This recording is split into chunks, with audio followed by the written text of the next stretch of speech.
मेरे घर में कोई बदलाव नहीं होगा। राशि जब से शादी करके आई, ससुराल में इतना सारा बिना काम का सामान देखकर आश्चर्य करती। पर नई बहू कहे भी तो क्या, महीने भर बाद वो पति निकुंज के साथ नौकरी वाली जगह रहने चली गई। कुछ समय बाद दिवाली आने वाली थी। पहली दिवाली निकुंज परिवार वालों के साथ मनाने की सोच अपने घर आने की तैयारी करने लगा। ससुराल आकर राशि ने देखा पूरे घर की हालत बिगड़ी हुई है। राशि अपनी जेठानी के कमरे में गई तो देखी उनके कमरे का पलंग टूट गया था। पता चला बच्चे कूद कूद कर उसका पाया तोड़ दिए। उसके मरम्मत का काम किया जा रहा है।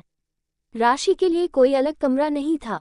शादी के बाद कुछ दिन ही रहना था तो गेस्ट रूम में व्यवस्था कर दी गई थी। इस बार भी उसी कमरे को रहने के लिए तैयार किया गया। भाभी, ये सब पुराने फर्नीचर को हटाकर नया क्यों नहीं ले आते? और ये आदम जमाने के बक्सों से पूरा स्टोव भरा पड़ा है, इनमें क्या रखा हुआ है? राशि जेठानी जी से पूछी। धीरे बोलो राशि, माँ जी ने सुन लिया तो तुम बिना वजह कोप का भाजन बन जाओगी। जेठानी तनु ने कहा, पता भाभी, अभी हमने नई गृहस्थी शुरू की है। बहुत कुछ तो मेरी माँ ने दिया है पर बहुत कुछ हमने खरीदा। नए जमाने का सब देख मन खुश हो जाता है। यहाँ तो बेकार सामान भी स्टोव में पड़ा दिखता, वो क्यों नहीं हटाते हैं? राशि ने पूछा। अब क्या कहा जाए माँ, पता नहीं कौन से जमाने में जी रही है। दोनों बेटे भी कहकर थक चुके हैं उनसे। पता नहीं कौन से जमाने में जी रही हो तुम, पर उन पर कोई असर ही नहीं होता। मेरी शादी के बाद घर में जगह नहीं थी तो कोई फर्नीचर नहीं लिया गया। उसके बदले माता पिता ने पैसे दे दिए। मेरा भी बड़ा मन करता था कुछ तो नए जमाने का स्टाइलिश ले लूं, पर जब भी माँ जी से हिम्मत करके कहती वो बस एक ही बात बोलती, अभी ये सब है ना। कितने चाव से खरीदा था हमने इस घर के लिए, तब तुम्हें सब फेंकने की पड़ी है। और मुंह फुलाकर बैठ जाती। फिर मैं हिम्मत ही नहीं कर पाई उन्हें कुछ बोलूं। तुम्हें पता है छोटू नोनू तनु के बच्चे के पहले के छोटे हुए कपड़े भी स्टोव में रखे बक्सों में भरे पड़े हैं। किसी को देने ही नहीं देती। जो भी हो कहती घर में साफ सफाई के काम में ले आओ, पर देना नहीं किसी को।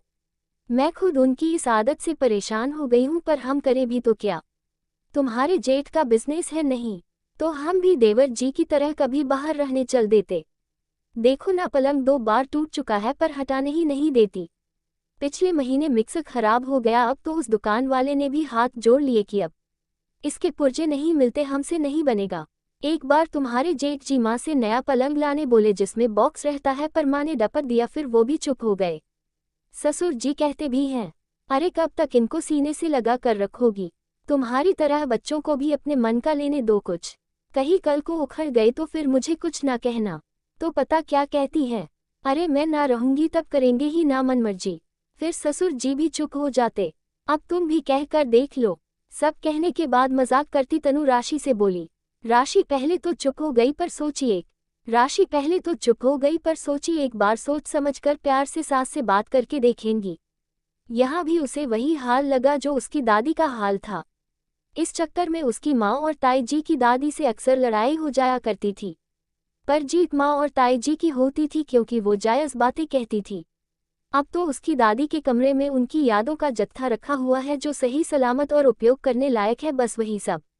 बाकी जो पुराने पलंग और सोफे थे उनका प्रयोग नए जमाने के हिसाब से कर दिया गया था, जिसमें दोनों खुश थी।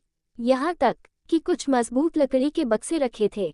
माँ और ताई जी ने उसे हॉल में दीवान के रूप में सजा दिया था, बस थोड़ा दिमाग लगाया और पुराने को ही नया रूप रंग दे दिया गया था। राशि सास से बोलने से पहले बारीकी से सब सामान का जायजा करना चाहती थी और जो बढ़ई काम करने आए थे उनसे सबका हाल पूछना पड़ेगा, पर सास के सामने नहीं। सब सामान को जांच परख कर उसे यही समझ आया कि जो पलंग है उनके पाए बार बार टूट जाते हैं, पर लकड़ी अच्छी है। उसने काम करने वाले से पूछा, इस पलंग को दीवान का रूप दिया जा सकता है जिसमें सामान भी रखा जा सके और मजबूत भी हो जाए? जी छोटी भाभी, क्यों नहीं, ये लकड़ियाँ बहुत अच्छी क्वालिटी की है, इसलिए माताजी हटाने नहीं देती। उसने कहा, आप बस माँ के सामने मेरी हाँ में हाँ करना और जितनी तारीफ कर सको मेरी बात का वो करना। माँ को आप लोगों पर पूरा भरोसा है, वो ना नहीं कह पाएंगी। कह राशि सास को बुला लाई। माँ जी, ये लोग कह रहे हैं आपके घर के पलंग की बार बार मरम्मत करने से अच्छा है इसे नए जमाने के हिसाब से बना दिया जाए। यही लकड़ियाँ रहेंगी और जो ज़रूरत होगी वो सामान लाकर नया और मजबूत बन जाएगा।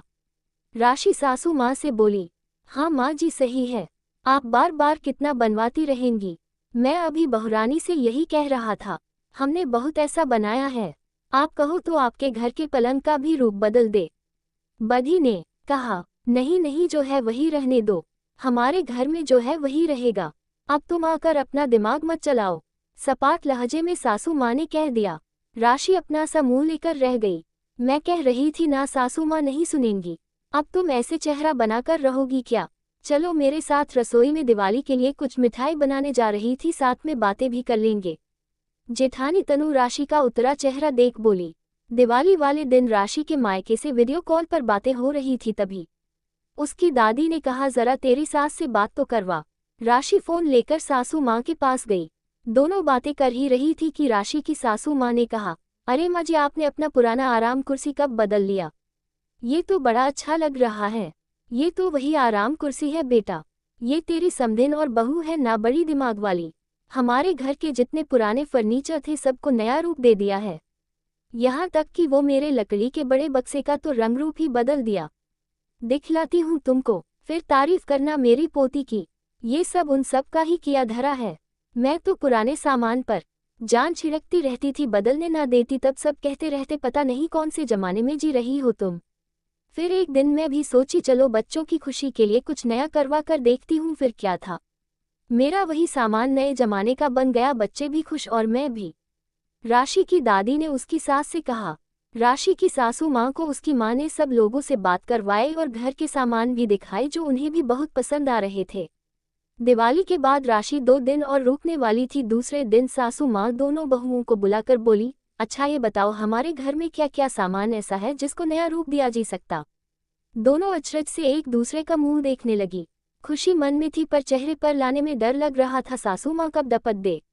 माँ वो, मैं तो पलंग की बात कर रही थी, वैसे रसोई में जो लकड़ी का खुला अलमारी रखा है उस पर भी पल्ला लगा नया रूप दिया जा सकता है, और जो स्टोव में पुराने बक्से हैं जो एक जैसे हैं, हम उनको अच्छे से कवर कर बैठक में रख बैठने के लिए प्रयोग कर सकते हैं। थोड़ी मरम्मत की ज़रूरत होगी, वो हम बढ़ई से बात करके करवा सकते हैं। राशि अपनी बात धीरे धीरे रख रही थी जो उसकी जेठानी से उसने सुना था। 2 दिन बाद राशि तो चली गई पर बदलाव की शुरुआत हो चुकी थी जो उसकी जेठानी फोन करके बताती रहती थी। अब सासू माँ को भी ये बदलाव अच्छा लगने लगा था। एक दिन वो मंदिर से घूम कर आई तो बड़ी बहू तनु से बोली, बहू वो मंदिर के बाहर किनारों पर कुछ डिब्बे रखे हुए देखे हैं, लोग उसमें पुराने कपड़े रख रहे थे, कुछ आदमी औरतों को कहते सुना, आपके लिए जो बेकार है वो किसी के काम आ सकते, घर में रखने या फेंकने से बेहतर है ज़रूरतमंद को दे दिया जाए। आप लोग इन बक्सों में जो भी देंगे वो हम ज़रूरतमंदों को दे देंगे। बहुत लोगों को देते हुए देखा तो सोच रही हूँ हमारे घर में जो कपड़े बक्सों में रखे हुए हैं वो उधर दे आए। तुम क्या कहती हो? मैं तो कब से कह रही थी पर आप पता नहीं क्यों देने नहीं देती थी, फिर मैं चुप रहने लगी।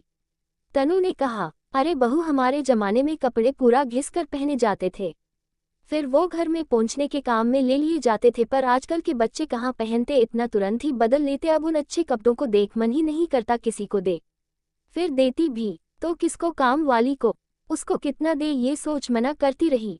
अच्छा चल, अब मुझे वो निकाल कर एक थैले में दे देना, कल जाकर दे आऊंगी, तेरे बक्से भी फिर खाली हो जाएंगे, सासू माँ ने कहा। तनु भी बिना देरी किए कपड़े दे दी और जाकर राशि को फोन करके सब बातें बताते हुए बोली, अच्छा हुआ जो तुम्हारे घर को देख हमारी सासू माँ में भी बदलाव आ गया, अब तो लगता है जब तुम अगली बार आओगी यहाँ भी बहुत कुछ नया देखने को मिलेगा। कहते हुए तनु और राशि हंसने लगी। आपको क्या लगता है सच में बहुत मुश्किल होता है अपनी प्रिय चीज़ों को हटाने की बात सुनना?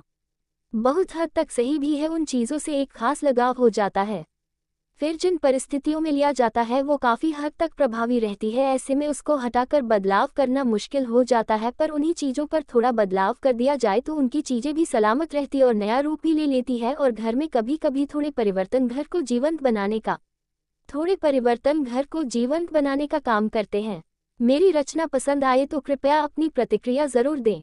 हैसियत, खून, एक भी सामान ढंग का नहीं दे रखा जो हमारे घर में रखा जा सके।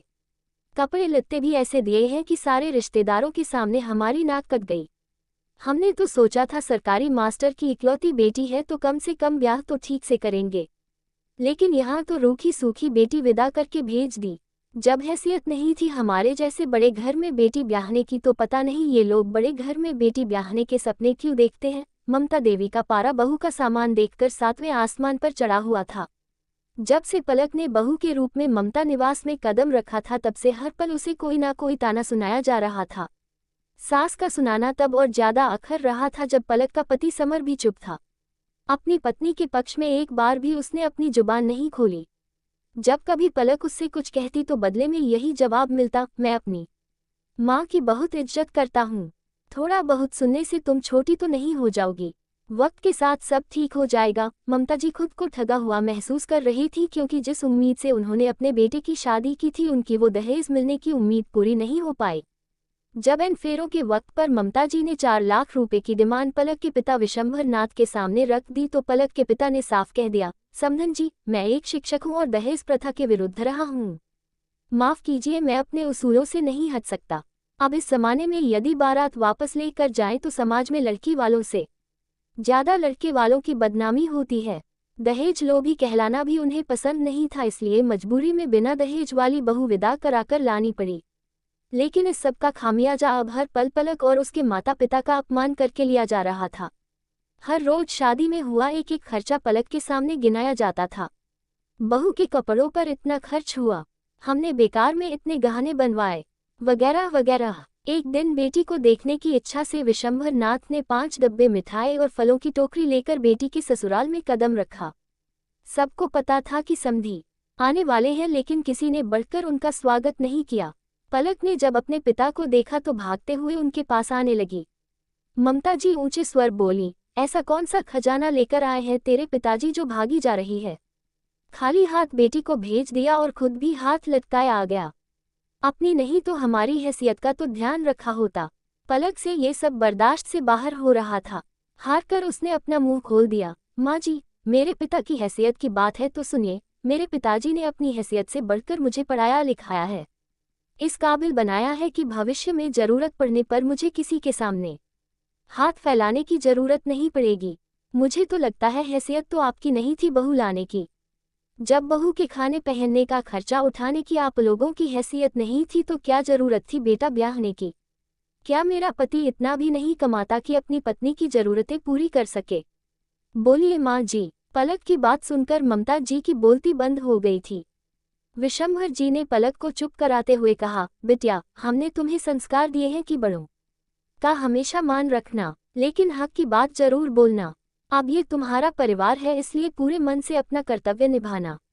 और हाँ समधन जी, मैंने अपनी सबसे बड़ी पूंजी पलक के रूप में आपको सौंपी है। हाथ जोड़कर आपसे विनती है कि इसे दिल से स्वीकार करें। रही बात दहेज की तो वो तो मैं ना कभी दूंगा और ना ही लूंगा। अब पलक आपके घर की इज्जत है, इसलिए इसकी इज्जत रखना भी आपकी जिम्मेदारी है। हाथ जोड़कर विशंभर नाथ जी विदा ली। उन्हें तसल्ली थी कि उनकी बेटी अपने हक के लिए आवाज उठाने में सक्षम है।